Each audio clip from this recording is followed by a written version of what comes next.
कि जैसे हमारा एक बैक टू विलेज 1 प्रोग्राम हुआ था, उसके बाद बैक टू विलेज 2 हुआ, जो कि बड़े सक्सेसफुल प्रोग्राम रहे। और उसे ये महसूस किया गया कि ग्राउंड लेवल से जो बुनियादी ज़रूरियात हैं लोगों की, जब ऑफिसर साहिबान वहाँ पर्सनली गए, वहाँ उनके साथ 2 दिन और 1 रात बिताई, तो पता चला कि क्या प्रायोरिटीज़ हैं उस गांव की, बुनियादी ज़रूरियात क्या है। ज़रूरियात तो बहुत सारी होती हैं, तरजीह के आधार से ज़रूरियात कौन सी हैं उनको प्रायोरिटाइज़ किया जाए। तो उन्होंने जाना, स्टाइल जाना, रहन सहन जाना, डिफ़िकल्टीज जानी और चीज़ों को प्रायोरिटाइज़ किया एक बुकलेट की शक्ल में। फिर सरकार ने कोशिश की कि उन प्रायोरिटीज़ के मुताबिक जो डेवलपमेंटल एफर्ट्स हैं, जो पैसे का फ्लो है, वहाँ डॉकटेल किया जाए। इसी तरह सरकार ने उन 2 प्रोग्रामों की कामयाबी को देखते हुए अब इस बार बैक टू विलेज 3 का प्रोग्राम जो है वो ऑर्गेनाइज़ किया जा रहा है। और ये प्रोग्राम जो शुरू हो रहा है हमारा 2 अक्टूबर से शुरू होकर 12 अक्टूबर तक रहेगा। और हमारे ज़िले में जो 136 पंचायतें हैं, पिछली बार की तरह 136 पंचायतों में अलग अलग ऑफिसर साहिबान अपने अपने फेजेस के मुताबिक आएंगे और इस बार वहाँ 2 नाइट और 3 दिन जो है वहाँ गुजारेंगे। और उसमें 2-3 इशू हैं वो देखेंगे। पहले के प्रोग्राम जो हमने तय किए थे उनका क्या हुआ, उसके बाद क्या प्रायोरिटीज़ थी, क्या डिफ़िकल्टी थी, हम कहाँ पहुँचे, ग्रीवेंसेस रिड्रेसल का क्या है।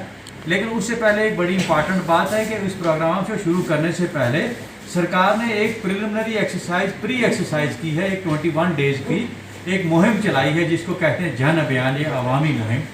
कि उसकी जब तक ऑफिसर वहाँ पहुँचे हमको कुछ कामों के लिए तैयारी करनी है। उसके 3 कंपोनेंट हैं। उसमें पहला कंपोनेंट है, उसका नाम रखा गया अधिकार अभियान या मुहिम बराए हकूक़। उसमें ये कहा गया है कि जो भी बेनिफिशरी ओरिएंटेड स्कीम्स हैं हमारी मुख्तलिफ महकमों की, वो 100% सैचुरेट की जाए। उसके लिए स्पेशल कैंप लगाए जाएँ। जैसे कि रेवेन्यू की बात करें तो आपके domicile certificate, SC ST certificate, RBA, ALA, OBC जो भी यहाँ एप्लीकेबल है। इसी तरह किसान क्रेडिट कार्ड, किसान निधि, एग्रीकल्चर की स्कीमें, सोशल वेलफेयर की स्कीमें, लाडली बे की स्कीम। इसी तरह अगर ट्रांसपोर्ट के कोई किसी की रजिस्ट्रेशन बकाया है, ड्राइविंग लाइसेंस बकाया है, तो इस तरह की जो और भी बेनिफिशरी ओरिएंटेड स्कीम है, कोशिश ये की गई कि इनको एक टाइम बाउंड मैनर में, कैंप अप्रोच में, मिशनरी जील से वहीं के वहीं प्रोसेसिंग, वहीं के वहीं सारा कुछ, वहीं से वहीं ज़ीरो पेंडेंसी करनी है। कोशिश ये है कि ये बेनिफिशरी ओरिएंटेड स्कीम्स को उस लेवल तक, जब उस वक्त तक जो पेंडिंग है उनको ज़ीरो किया जाए। तो इसी तरह जो दूसरा इसका कंपोनेंट है उसका नाम रखा गया उन्नत ग्राम अभियान या दही तरक्की मुहिम। इसमें ज़्यादा दो रूरल डेवलपमेंट है, जो इनके 14th FC के काम थे, मनरेगा के काम, बैक टू विलेज के काम, इसी तरह centrally sponsored scheme, prime minister Awas Yojana के काम, इनको एक स्पेशल थ्रस्ट के तौर पर लेके वहाँ उनका अजाला किया जाए। किसी की पेमेंट बकाया है, किसी के 14th FC का काम शुरू करवाना है। सरकार की ये कोशिश है कि एटलीस्ट 2 काम 30 सितंबर से पहले हर पंचायत में शुरू करा के मुकम्मल करवाने। आगे वो ऑलरेडी हो रहे हैं, ठीक है। इसके लिए सरकार ने खुसूसी तौर पर 10-10 लाख रुपया पर पंचायत भी दिया है।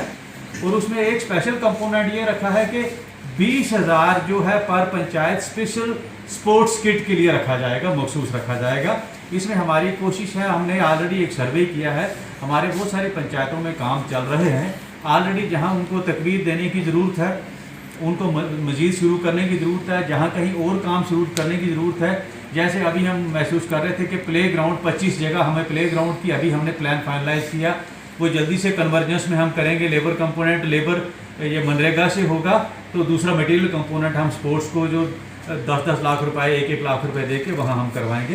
तो इस तरह की हमारी कोशिश है, इसका एक स्पेशल जो है हमारा ये फोकस रहे। और इसी तरह फिर जो तीसरा कंपोनेंट है जन सुनवाई और जो हमारा अवामी सुनवाई है, इसमें देखिए बहुत सारे लोगों की छोटी छोटी ग्रीवेंसेस रहती हैं, छोटी छोटी, जिनमें कोई ज़्यादा पैसे की इन्वॉल्वमेंट नहीं, कोई फाइनेंशियल इम्प्लीकेशन नहीं। एक मैनेजमेंट रिक्वायर्ड है, इंटर डिपार्टमेंटल कोऑर्डिनेशन रिक्वायर्ड है।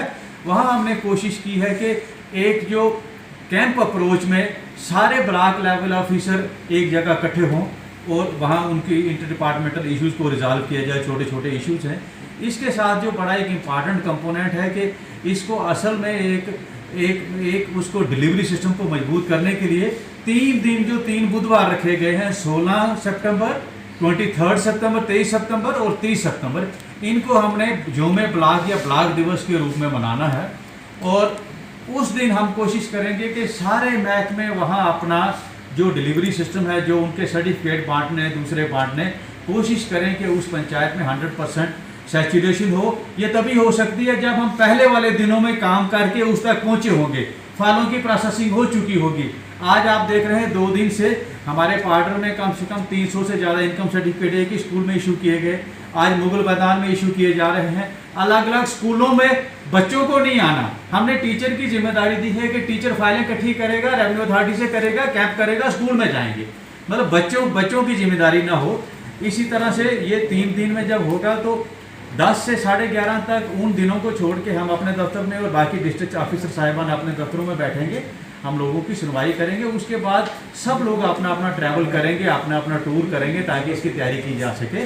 और जो में ब्लॉक दिवस है उसमें डिप्टी कमिश्नर, डिस्ट्रिक्ट एसपी और ऑफिसर साहिबान जो है, हम कोशिश करेंगे कि 13 के 13 ब्लॉक उन 3 दिवस में हम कवर कर पाएँ ताकि इसको एक असल में एक शक्ल दी जा सके।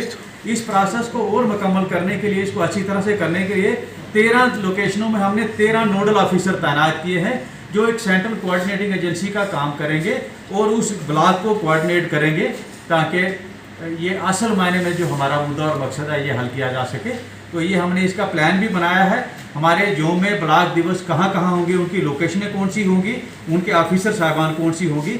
इसके अलावा जो मुख्तलिफ़ किस्म की स्कीमें हैं, वो चाहे सोशल वेलफेयर की स्कीम है, ये इसकी एजुकेशन की स्कॉलरशिप